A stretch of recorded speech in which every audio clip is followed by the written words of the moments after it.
Good afternoon. I'm Megan McDonald Paulson, Executive Director of Chicago Ideas. I'd like to thank you all for joining our virtual event this afternoon. I'd also like to thank our partners in today's conversation, the Blackstone Charitable Foundation, World Business Chicago, and ChicagoNEXT, who have led the way in the past several years, recognizing how critical and important it is to bring resources and opportunities to all entrepreneurs, regardless of race or gender. Let us first start by hearing a few words from the co-chair of Chicago Ideas, Mayor Lori Lightfoot.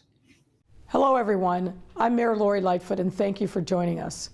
I'm thrilled to be here with World Business Chicago, ChicagoNEXT, and the Blackstone Charitable Foundation to celebrate the impact the Blackstone Inclusive Entrepreneurship Challenges has had for the past 3 years. All of us here know Chicago is a home to a thriving and growing tech economy and innovation ecosystem, with household names like Google, Uber Freight, and Salesforce opening more offices in Chicago, in addition to our countless homegrown companies. And that's on top of billions of dollars we draw in venture funding every year, all creating new jobs for our city's already unmatched workforce and burnishing our status as a global tech hub. But to truly solidify our long-term success, we need to ensure the incredible opportunities in tech are available to all. That's why I've made it a priority that every resident in every community has the tools, resources, and skills they need to be part of this rapidly growing industry. For Chicago to compete and succeed on the global stage, it's critically important we reach into all of our communities, but especially where opportunities often don't come. Whether in our south or west sides, or even in parts of your own neighborhood. That's why I'm so excited to be here with you today to salute the incredible work and impact of the Blackstone Challenge, and particularly with our 3 grantees who you'll hear from later in this program: Westside Forward, Bunker Labs, and Future Founders. When it comes to driving inclusive growth of our tech economy, the Blackstone Challenge has been a true catalyst in expanding entrepreneurial opportunities, efforts which have become even more urgent as we face the unprecedented challenges of the COVID-19 pandemic. The Blackstone Challenge has been an incredible partner in driving meaningful, inclusive growth in Chicago and reimagining ways in which we can continue to support our local tech entrepreneurs in underserved and underrepresented communities. Through partners like Westside Forward, Bunker Labs, and Future Founders, and of course, with everyone at World Business Chicago and ChicagoNEXT. This is a phenomenal program, and our city is better for it. Thank you once again, and please continue to be safe. Thank you, Mayor Lightfoot. Guiding today's conversation is the CEO of the YWCA Metropolitan Chicago, Dory McWhorter. Welcome, Dory. Thank you, Megan. It's my pleasure to be here today discussing inclusive entrepreneurship. One of the many reasons to love our city is that it is so diverse. 1/3 of the population is white, 1/3 is Black, and 1/3 is Latinx. But with that comes an ever-deepening racial wealth gap that we must address. In Cook County, for every dollar of income a white household brings in, a Latinx household brings in 64 cents, and a Black household brings in just 47 cents, according to the Chicago Community Trust. Nationally, white households have an average of 8 times more wealth than Latinx households and 10 times more than Black households. The pandemic and a year of civil unrest has only made the divide greater. What can be done to help disinvested communities in our city recover? Today, we have some answers. Please welcome the President and CEO of World Business Chicago, Andrea Zopp, and Amy Stursberg, Executive Director of the Blackstone Charitable Foundation. Hey, Dory. Hello. Hi, Dory. Hi, Amy. Hi, Andrea. Thank you for joining us. So we'll just jump right in. Andy, I want to start with you. What are some of the added challenges facing minority entrepreneurs here in Chicago in the middle of a pandemic, economic crisis, and the largest civil unrest we've seen in modern times? Well, I think, Dory, the economic challenges are kind of similar to the health challenges that you've seen. The impact is just disparate, in part because minority businesses don't have some of the same level of resources. Like the perfect example would be PPE. That whole first round of PPE, so many minority and neighborhood-based businesses weren't able to get in because they didn't have longstanding relationships with the banks that were doing the loans. So they had to come back in the second round. So it's just the barriers that we see all the time: the access to capital, the resources, the well put together business plans are just adding to the hurdles that are already in place, that were already existent and made worse by the pandemic. And then when you add in the racial unrest, just as the PPE had come in and restrictions were starting to loosen, and then we had the racial unrest and we had neighborhoods that were devastated. So businesses that had just restocked and were ready and open for businesses had their front door, all their equipment, their inventory taken. So it has been a real challenge for businesses generally, but particularly for minority entrepreneurs. Thank you. Thank you, Andy, for that. So, Amy, it's so wonderful to hear that the Blackstone Charitable Foundation wanted to help diverse entrepreneurs and started the Blackstone Inclusive Entrepreneurship Challenge. Please tell us about this initiative. Sure. Thanks so much, Dory. I'm going to build on what Andrea just said. The Blackstone Charitable Foundation was interested in strengthening entrepreneurial ecosystems in regions around the country, and there wasn't a one-size-fits-all. And of course, Chicago being an important region to Blackstone and to the United States of America, we had created a bunch of models. We had a model in Denver that was around mentorship, which was what was missing, they thought, from their ecosystem, was a connected mentor network. And we had a rural entrepreneurship, project in Maine. And when we went to Chicago, the original idea was to go there to try to scale one of our other programs. But when we got there, I myself personally spent about 6 months, this is under the previous mayor, but with the not-for-profit sector, the government sector, the private sector, and spent a lot of time sort of understanding what were the missing pieces of this entrepreneurial ecosystem in Chicago, which at the time was pretty robust. And what we sort of learned was that it was really this issue of inequality of access to the ecosystem that existed. So while there was a strong ecosystem and there were a lot of industries and a lot of sectors and a lot of startups, getting access to that ecosystem if you were from a certain community. And we heard that over and over and over again. So we pivoted really quickly. It's one of the things the Blackstone Foundation I'm most proud of, is that we're responsive to what's going on in the world, and we're also nimble. And we try to do these regional projects that we don't come in and say, here's what you need to do to strengthen your ecosystem. It's really a partnership. And so that's how we came up with the challenge. And it was really a partnership. We did not create it ourselves. It was to address the challenge that existed in Chicago. And in the first year, we worked with 8 organizations in Chicago that were serving, women, communities of color, veterans, and we supported 8 organizations, and we identified organizations from a huge list of organizations that we felt could scale and could have the most impact in their communities. And then the second and third year, we narrowed it down to 4 that sort of had a proven track record in the first year and really sort of drill down with those organizations to give them funding to be able to scale the work that they were doing with entrepreneurs from these communities. Wonderful. So, Andy, I know you are working closely with tech entrepreneurs in Chicago. How has the Blackstone Inclusive Entrepreneurship Challenge helped spur economic growth here? Well, I think there's a couple of things, and I think, I just really want to highlight what Amy said about the fact that when Blackstone came in, they spent a lot of time talking to entrepreneurs, to philanthropy, to community groups, and so they really listened to how to fill the gap. And they really focused on several things that I think really made a difference and have really had an impact.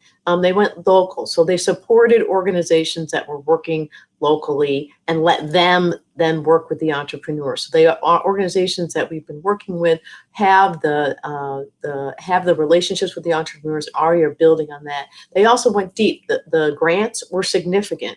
And so that the organizations had real money to work with to uplift their support for these entrepreneurs. And finally, we created this network amongst the organization so that they could learn from each other, which I think was also really important. And what then has happened is it has expanded the organization's capacity to work with entrepreneurs, help grow those entrepreneurs, and do better at their work. And that is energizing the space for entrepreneurs, particularly of color and underrepresented veterans, people of color as well. Wonderful. Thank you, Andy. So, Amy, as you mentioned, Blackstone is in a number of markets. Why is an initiative like this important to Blackstone? So, I think that when Blackstone created their foundation, and I first started in this job, and the reason that I'm still there is they're very entrepreneurial, and they didn't think about corporate philanthropy in the traditional ways that most corporations do. I think corporations are now more and more becoming more innovative and entrepreneurial. But Blackstone decided that what they wanted to do was sort of leverage their financial capital, their human capital, as well. And so, sort of access all the resources of the firm. And I think, it was 2008 when the foundation got started, and entrepreneurship, as many of you know at the time, and still to this day, I mean, here we are back, as Andrea said before, we're back in a very difficult situation in this country, that new company formation and entrepreneurship is really going to create a lot of the jobs going forward. And so Blackstone, an entrepreneurial organization that has a lot of, sort of skill set and employees and portfolio companies, is how could we move that needle as opposed to just having, philanthropic dollars out in a community. So supporting the community, but bringing more to the table than just the dollars. So I think, one of the things I like, as I said, the reason I'm still there is they're nimble. And so we'll pivot. I had the ability, as Andrea said, we work very, very closely with the entrepreneurs in Chicago. We met with everybody. And when we say we, it was really at the time just me and one other person. Now we're a larger organization. But we spent a lot of time. And Andrea, at the time was working in the mayor's office, but World Business Chicago was an amazing partner. And Mark Tebby and all the people that worked, we really sort of went through this exploration and this journey together. And I think it was a joint decision that we could support these organizations and they could support the entrepreneurs in Chicago and connect them to the ecosystem. But as Andrea say, also strengthen what they were doing. And interestingly enough, just as a caveat, two of the organizations we're working with in other parts of our work. So it's just the connection, building this network of these organizations. We have another model where we have an accelerator on college campuses that we're now going to expand to college campuses around the country that are either mostly Hispanic serving institutions, historically Black colleges, community colleges, university systems in states around the country that are really serving underserved populations that don't have as much access to the resources on their campus. And we're working with Future Founders, which was one of the 4 organizations that we funded in Chicago to help support that work that we're doing now that we've gone virtual. So, I think all of this pays dividends that go on even outside of Chicago, sort of accessing a greater network than just the network in Chicago. So, Amy, you mentioned that it's been pretty successful, as you just described. How do you see, or do you see the possibility of scaling the challenge to other cities?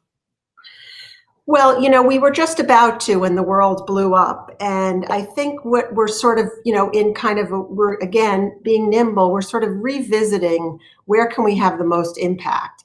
And so certainly the lessons learned from Chicago were, exponentially in terms of all the other work we're doing, so profound. And so I think I'm not sure that we're going to scale the challenge. It's on the table, but certainly the lessons learned from this project, of which there were many, most of them positive, but even the things we could have done better, I think we will definitely take on to the work that we continue to do around inclusive entrepreneurship. Wonderful. So, Andy, we mentioned sort of how Blackstone has been highly entrepreneurial. Do you think other organizations and companies can replicate this kind of program?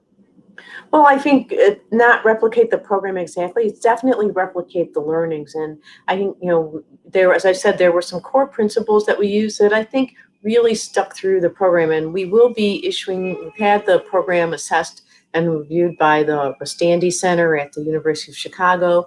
And they're going to be issuing a report and a summary so that we will be able to share very specifically with people what the learnings were. But I think there are some fundamental principles that I think, and you'll see, because this is an area, people are recognizing part of the social unrest, but people are really recognizing that we have to double down on making sure that access to for entrepreneurs of color and underrepresented entrepreneurs in the tech space is critical, because that's where growth is going to be in the economy. That's where jobs are going to be. And so we have to make sure that they can be successful.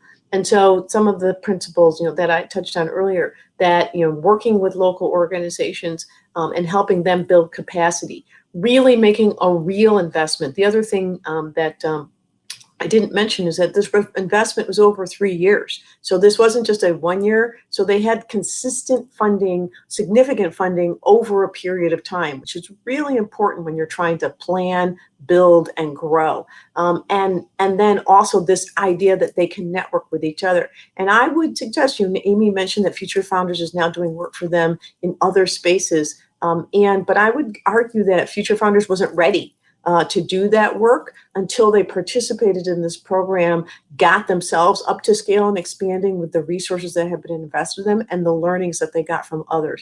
And I think that absolutely the goal is for other organizations to come behind and invest and take some of these principles and use them to develop programs to help grow and support entrepreneurs. So Andy, on that note, you mentioned that, and so would love to see if you have seen others that are inspired to lead by this example. There are a number of other programs. So Melinda Gates and her foundation have a program called GET that is focused on women entrepreneurs in the tech sector, and they're now expanding here into Chicago. And they're working here, and there are others of a focus. There's a fund now starting to focus on investing in diverse entrepreneurs, and hopefully that they will use some of the principles that we've used to help make those investments successful and expand. And so there, Anita B. Is in Chicago now, helping to work and grow entrepreneurs here. So absolutely, I think the work is happening, and I think sharing best practices and learnings will make a huge difference. Great. Thank you. And Amy, I'm sure there's more to build on there, but what are some of the examples that you have heard from grantees about the impact of this initiative? Yeah, I just wanted to add one thing on something that Andrea said. Well, two things really is it could never have happened without World Business Chicago, because Andy and I sat in a restaurant talking about after the first year, we were nimble, which is unusual for a funder. It's here's 3 years, go do what you're supposed to do, and then give us the deliverables. So we were nimble, but after the first year, because it was a pilot, looking at sort of which organizations did we think we could double down on and could have more of an impact. And if we hadn't had a partner who was also nimble and entrepreneurial, which is unusual, also I think it wouldn't have worked. So I think I just wanted to say that. And then the other thing she mentioned that I just wanted to add to was this issue of this idea of, lessons learned. And we wanted, regardless of whether we bring this to another city or someone else funds a similar program, one of the things Blackstone's really committed to is these open source playbooks. Like we're happy to work with any other city, and I'm sure Chicago is as well, that wants to understand how we did this and, help them create a challenge in their city. So that's something I wanted to say. So I think for me that, just to get back to your question, I think the greatest takeaway for me was what Andrea also mentioned, was this cohort, which I didn't mention at the beginning.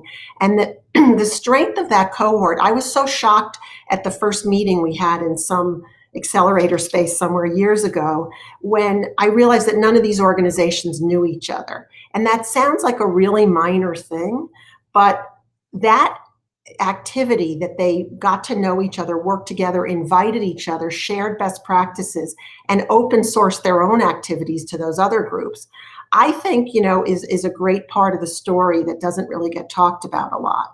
And so I think, one, the length of the challenge was a plus, as she said, but I also think that this connectivity amongst these groups who were sort of marginal to the rest of the ecosystem really, again, was really a core sort of a core kind of principle of this project that I think actually was super successful. So I don't know if that answers your questions. I could give you a couple of statistics that I think are really important that give you a sense of how much went on with this. Is that Bunker Labs was able to reach 6,000 entrepreneurs through their new online platform, which is what one of the things we ended up funding with them. West Side Forward hosted 500 events in one of sort of the most underserved parts of Chicago, I think, which is really, something that they were doing at a much, much smaller scale. So think of the reach that they had. And Future Founders engaged over 160,000 entrepreneurs through 200 events. And though, their programs focus on very young people at early stages, like very young people, they created 108 jobs in this 3-year period. So there's some statistics about the impact that these grants had over this period of time. Well, Andrea Zapp and Amy Stursberg, thank you so much for joining us. Thanks for having us. It's great. Nice to see you guys. Thanks so much. It's been great. I really appreciate it. Take care, Andrea, as well. I want to bring in the leaders of the nonprofits who were the recipients of the Blackstone Inclusive Entrepreneurship Challenge. Please welcome Ed Coleman, CEO of the West Side Forward, Todd Connor, CEO of Bunker Labs, and Scott Eisen, President and CEO of Future Founders. Thank you for being, it's good to be here, Dory. Thank you. Thanks, Dory. It's great to be here. Well, thank you all. I'm so excited to continue our conversation. To begin, I'd like each of you to explain the mission of your organization. Why don't I start with you, Ed? As you can tell from its name, West Side Forward is an organization focused on Chicago's West Side with an overall goal of positively economically transforming what I tend to call the real West Side of Chicago. Consists of the communities of Austin, West Garfield Park, East Garfield Park, North Lawndale, and Humboldt Park. Those are all communities that have experienced disinvestment for decades, and the residents of those communities can benefit from investment and opportunities that we tend to try to bring to them. Thank you, Ed. Mm-hmm. And Todd, can we learn more about Bunker Labs? Yeah, absolutely, Dory. So Bunker Labs is a national 501c3 nonprofit organization that we started about 7 years ago to help the military-connected community start and grow businesses. And so when we talk about the military community, that for us includes military veterans, but also their spouses, as well as those that are still on active duty. 25% of the military community has the dream of becoming a small business owner or an entrepreneur at some point. And only about 4.5% of the military is currently doing that. So we're really trying to bridge that gap, the dream gap, the opportunity gap between those that want to start businesses and those that are doing so. And we're doing that across the country in local chapters that we've organized in over 40 different cities and helping about 3,000 to 4,000 entrepreneurs every year realize that opportunity. Wonderful, thank you. And last but not least, Scott, let's hear more about Future Founders. Again, I'm Scott Eisen, CEO at Future Founders, and we're an organization that believes every youth can become an entrepreneur. We were created to foster inclusion in the entrepreneurial ecosystem and to seed more diverse founders into the community.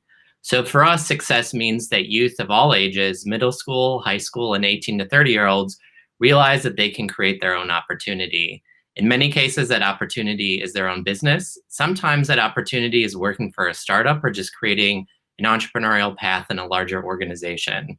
We do work both locally and nationally. We work with middle and high school students from underestimated areas of Chicago, teaching them entrepreneurial skills and discovering that they can actually be entrepreneurs.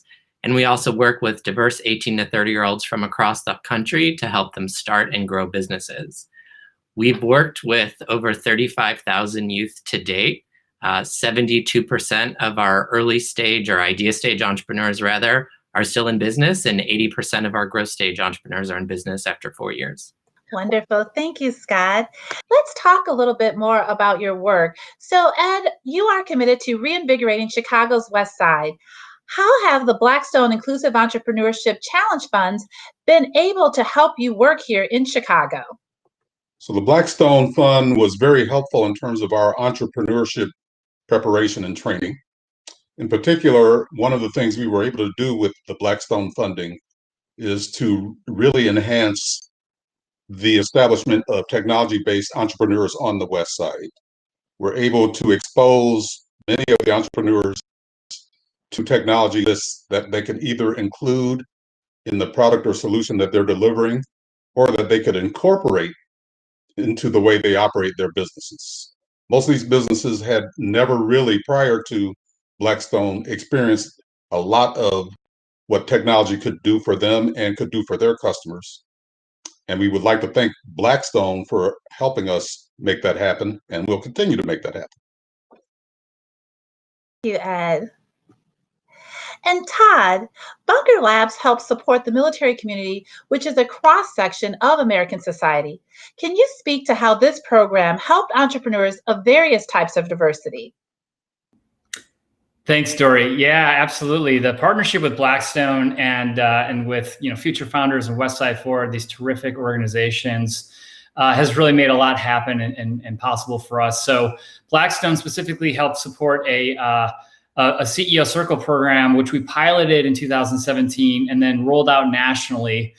Since July of 2018, Blackstone has supported over 570 cohort meetings or gatherings, initially in person, mostly in person, and then of course virtually in the pandemic environment, where we've helped over 700 entrepreneurs really get their businesses organized to take flight and get started. Those companies have generated some really significant financial returns and implications in terms of employees. We estimate over 2,000 employees have been hired as a result of the development of these entrepreneurs and the businesses that they're starting. And beyond that, we talk about the intersectionality of the community that we're serving. The military community is a diverse community in and of itself, and we're proud that 42% of our program participants are entrepreneurs of color, as compared to 22% of the veteran population overall. 26% of our program participants are female, as compared to 8% of the U.S. veteran population overall. And approximately 50% of the folks that we're supporting as entrepreneurs identify as having some form of a disability, either seen or unseen disability. And that's in excess of what the military community overall estimates, which is about 21% of the veteran population having a disability of some sort. So we really see the richness and the diversity of the entrepreneurs that we're supporting in communities that in many respects have considered themselves sort of flyover country for entrepreneurship opportunities, as being really the crux of what makes Bunker Labs strong, but also our country. And we really think that when you find that talent, wherever it is, it doesn't have to sort of live in the closely knit networks of those with resources, but in fact, talent is everywhere. When you find that talent and you give that talent a pathway to express itself, amazing things happen. And we've seen that time and again through the support of Blackstone's investment in this work that we're doing. Thank you, Todd. So Scott, Future Founders helps youth entrepreneurs who can often be underrepresented. Can you speak to the challenges they face as they try to kick off their companies? Thanks, Dory. And I just want to echo what my peers have shared as well. Youth face many challenges when they start businesses. I think one of the most important pieces is thinking about confidence. When you're in that 18 to 30-year-old range, there's a lot of people telling you, this is not something that you should be doing. You should be going to school. You should be getting a job. You should be doing something that is going to ultimately help you land some type of job. But for many people in this age group, they don't necessarily have the same network of support. They don't have the social capital. They don't realize that they actually have the skills and tools within them to actually start businesses. And they question themselves because they're not around people who share that same entrepreneurial DNA, that same know-how that there are a lot of other people out there who kind of crave that same like entrepreneurial dream as they do. So by giving them a chance to have a seat at the table, no matter what background they represent, no matter where they're located, no matter what idea they have, they can actually start applying a lot of the life-given skills that they have. And through the Blackstone Challenge, we've been able to launch this program called Startup Bootcamp, which gives 18 to 30-year-old entrepreneurs who represent women, immigrants, and communities of color the opportunity to have a seat at that table, to be around peers who are still in that place where they're thinking through, should they take this idea that they're passionate about it? Can they actually launch it? Do they have the skills and the network to actually validate their ideas, to talk to potential customers? And Blackstone has been really helpful by providing this multi-year grant. So we've been able to iterate and figure out what types of program design, what types of mentoring, what types of support mechanisms can actually help this demographic, grow businesses. And we've had quite a bit of success. As I mentioned earlier, our first 3 cohorts, 72% of these new founders are still in business, which is multiples of the national average. There's a lot of failure that exists when you're just starting out businesses, and to be able to learn the things that you actually need to do and be held accountable to them, you can actually accomplish quite a lot. And this program and the legacy of the program and the challenge is allowing us to fill this gap and really help those folks in this critical stage of entrepreneurial development get access to all of the things that they need to be successful later on. Great. Thank you, Scott. So Ed, I know we talked a little bit about this, but would love to hear what you were able to do with the funds and support of this program. So along with the creation of a program focused on entrepreneurs that include information technology as a key component of their customer solution, which we've done for since the inception of the Blackstone Challenge. We've also, when the year 2020 hit, and really in March, when the COVID pandemic hit, we knew that we had to pivot and support the existing business community on the West Side, which was already fragile. It was already fragile prior to the pandemic. And then as a result of the pandemic, was put in even more jeopardy. So those businesses needed to survive, if not thrive. And so we put much of the resources that we were able to leverage and applied that to the existing business community and engage in support. That support includes directing businesses, providing them consultation in terms of where they should go for financial assistance, what they need to be doing with such things as insurance, how they should be managing their employees, all kinds of things. How do they utilize technology? You're talking about mom and pop businesses that were dealing with face-to-face interaction. How do they reach their customers now that their customers are remote? So we were able to utilize the Blackstone support and funding to allow us to really reach out into the community when the community needed us most. Thank you. Thank you, Ed. So Todd, you were able to just articulate how these funds were so supportive in your work. Would love to know, what do you see for the future? Yeah, thanks, Dory. Well, as you indicate, the partnership with Blackstone has been catalytic, and our way of operating in that partnership, which is really appreciated, is this idea that we've piloted new programs, and then as those programs have been validated, we've scaled those out across the city here in Chicago, but even nationally beyond that.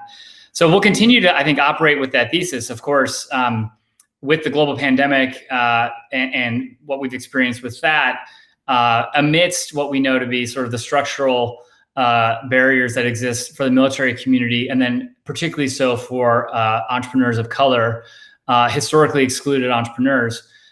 We know that the challenges are enormous, and particularly now for our community. Ed and I were chatting before this conversation just about how we've shifted our organization from a posture of really inspiring entrepreneurs and the military community to think about starting their own business towards a posture of just resilience and survival. And how do you get through this moment? It is particularly important, given the disruption that we've experienced, that we ensure that when we build the economy back, that there is a way in which we do that, not only that reflects what we had before, but actually build something better. And I think this is a conversation that we're having certainly at Bunker Labs, but really across the ecosystem of those helping people start businesses.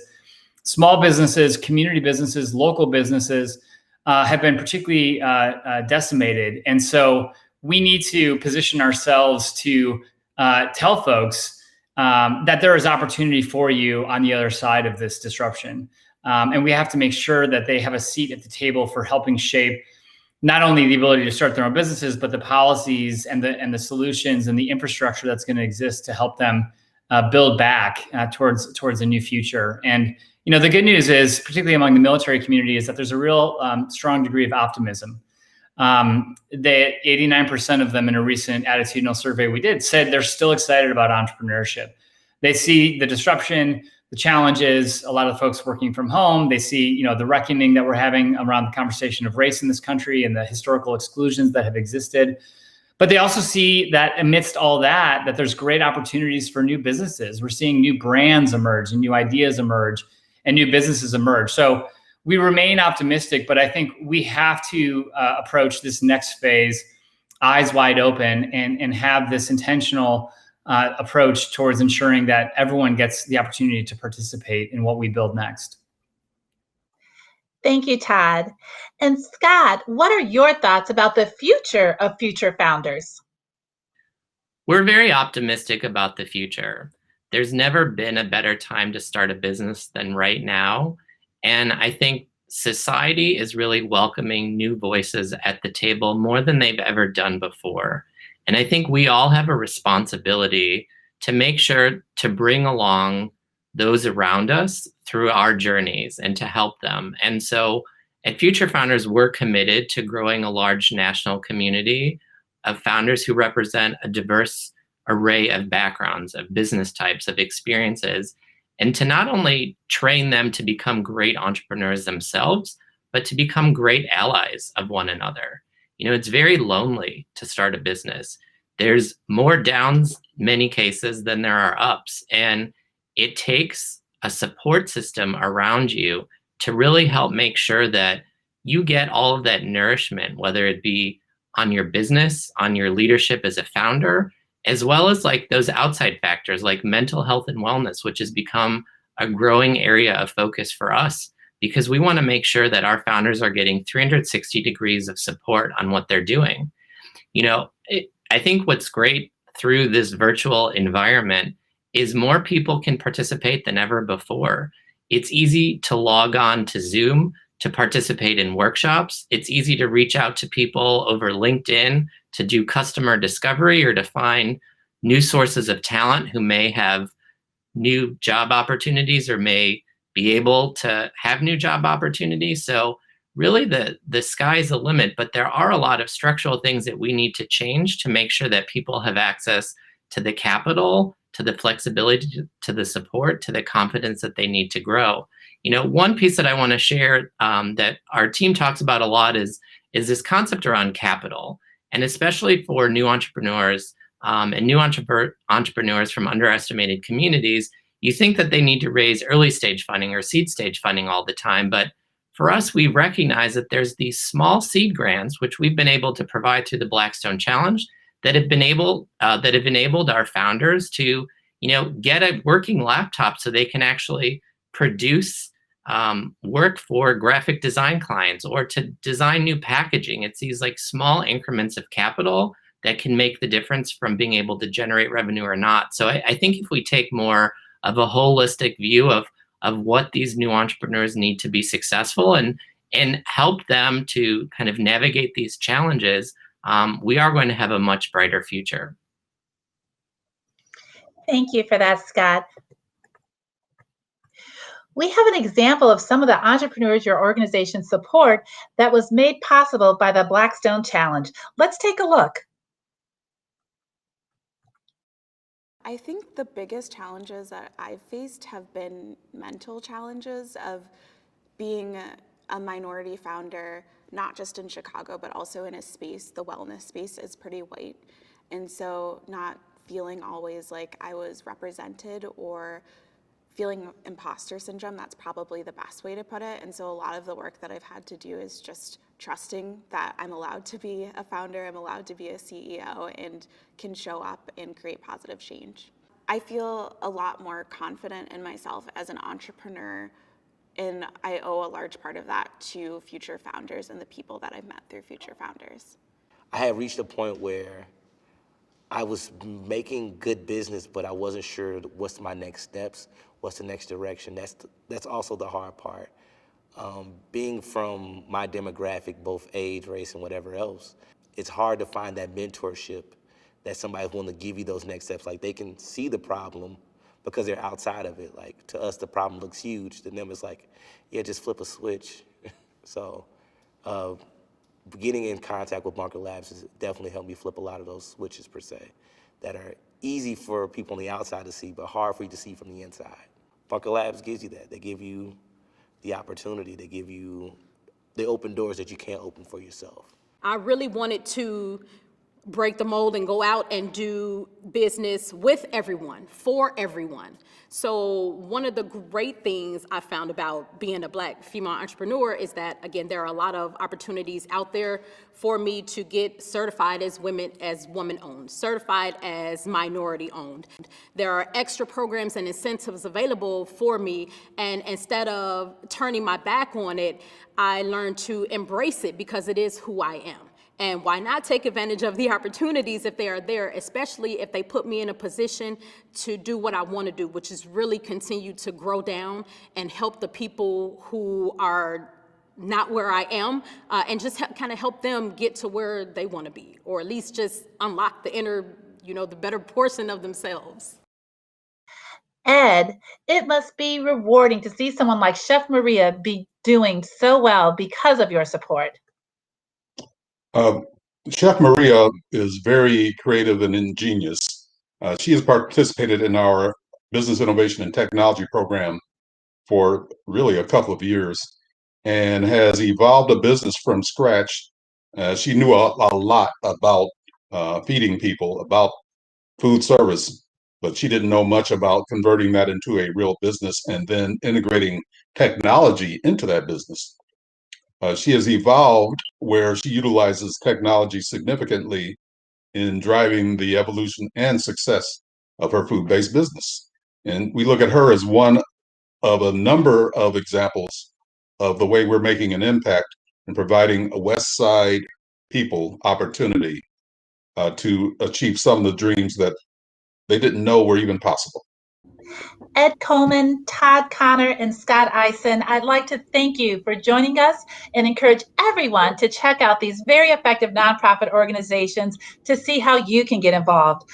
I want to hand it over now to the chairman of ChicagoNEXT, who has been involved with the Blackstone Inclusive Entrepreneurship Challenge since the very beginning. Please welcome Mark Tebby. Thank you very much, Dory. Hello, and thank you again for joining us today for this important discussion. My name is Mark Tebby, Chair of ChicagoNEXT, which is World Business Chicago's dedicated initiative driving inclusive growth and opportunity for our city's tech economy and innovation ecosystem. We manage a portfolio of programs and initiatives which includes the creation and implementation of the Blackstone Inclusive Entrepreneurship Challenge. Chicago's culture of innovation and diversity gives us an unparalleled and a thriving entrepreneurial community, and the Blackstone Challenge strengthen that culture and empower entrepreneurs and their startups throughout all of Chicago. I want to thank our good friends at Chicago Ideas for their partnership and producing today's event. And on behalf of ChicagoNEXT, World Business Chicago, and Chicago's many aspiring yet underrepresented entrepreneurs, we want to thank the Blackstone Charitable Foundation for their leadership on this important program, which we've managed over the past 3 years. I especially want to thank the vision and hard work of our grantees, West Side Forward, Bunker Labs, and Future Founders.